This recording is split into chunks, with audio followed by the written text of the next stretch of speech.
गांव में एक किसान रहता था।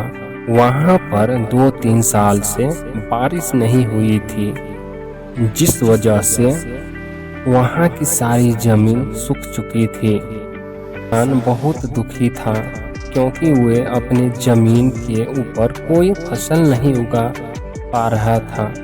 सर्दी का मौसम था। आज किसान पेड़ के नीचे आराम कर रहा था। तभी उसे वहां एक सांप नजर आया। वह सांप फन फैलाए हुए बैठा हुआ था। किसान के मन में एक बात आई, ये सांप काफी सालों से यहाँ रहता है, भी इस अकाल के समय में मेरी तरह खाना ढूंढने में परेशानी होगी।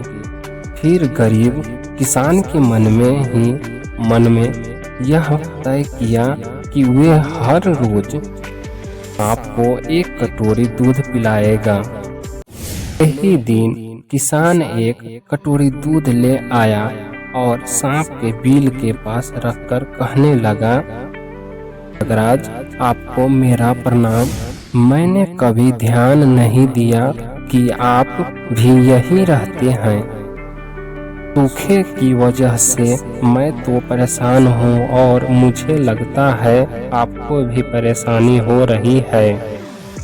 ये अब से मैं रोज आपको एक कटोरी दूध पिलाया करूँगा।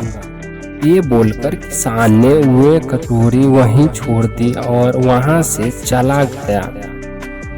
अगले ही दिन सुबह जब वह कटोरी लेने वापस आया तो देखा कि कटोरी में कुछ चमक रहा है। किसान कटोरी उठाकर देखा तो उसके अंदर एक सोने का सिक्का था।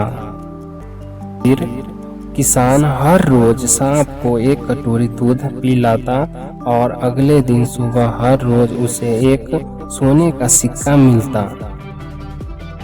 किसान को किसी काम से शहर जाना था और उसने अपने बेटे को ये जिम्मेदारी सौंपी।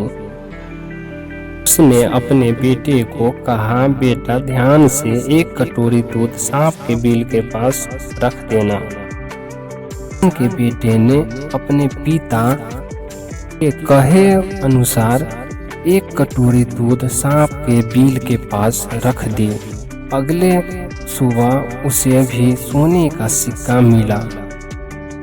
उसके बेटे ने सोचा कि यह सांप तो बड़ा कंजूस है, जरूर उसके पास बहुत सारे सोने के सिक्का होंगे, लेकिन यह तो हर रोज बस एक ही सिक्का देता है।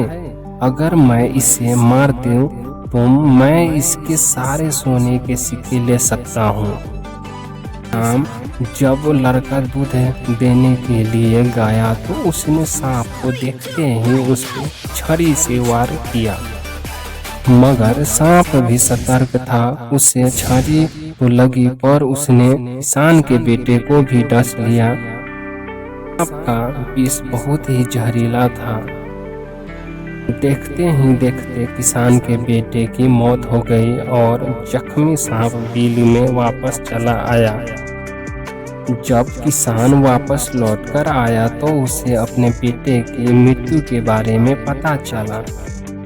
साथ ही वह बहुत दुखी और क्रोधित होकर सांप के बिल के पास उसे मारने पहुंचा।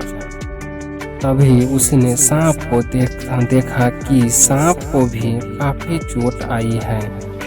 उसे देखते ही समझ गया कि उसके बेटे ने सांप पर हमला किया होगा। वो समझ गया कि परिस्थिति ही कुछ ऐसी हो गई होगी कि सांप ने उसके बेटे को डसा होगा। उसने हाथ जोड़कर सांप से माफी मांगी और सांप से अपने बेटे को वापस लाने के लिए कहा। थोड़ी देर बाद सांप ने अपने बिल में जाकर बाहर आया और उसने किसान को जड़ी बूटी दी। गरीब किसान जड़ी बूटी लेकर अपने मरे हुए बेटे के पास गया। उसने उसके नाक के पास वो जड़ी बूटी रखी। थोड़ी देर बाद उसका बेटा खस्ता हुआ उठ कर खड़ा हुआ। जिंदा होने के बाद किसान के बेटे को उसकी गलती का एहसास हुआ। वह अपने पिता के साथ सांप के बिल के पास गया और उससे हाथ जोड़कर माफी मांगी और बोला, हे नागराज, मुझे क्षमा कर दीजिए। अब मैं किसी पशु, पक्षी या जानवर पर हमला नहीं करूंगा। मुझे क्षमा दान दे। सांप ने भी खुश होकर अपना सिर हिलाया और वापस अपने बिल में चला गया। इस कहानी से हमें दो सीख मिलती है। पहली कि लालच करना बुरी बात, और दूसरी सीख ये है कि हमें निर्दोष जीवों पे हमला नहीं करना चाहिए। हमें उम्मीद है आपको यह कहानी जरूर पसंद आई होगी। ऐसे ही कहानी सुनने के लिए मेरे चैनल को सब्सक्राइब कर जुड़े रहिए हमसे। हम जल्द ही मिलते हैं एक और नई कहानी के साथ।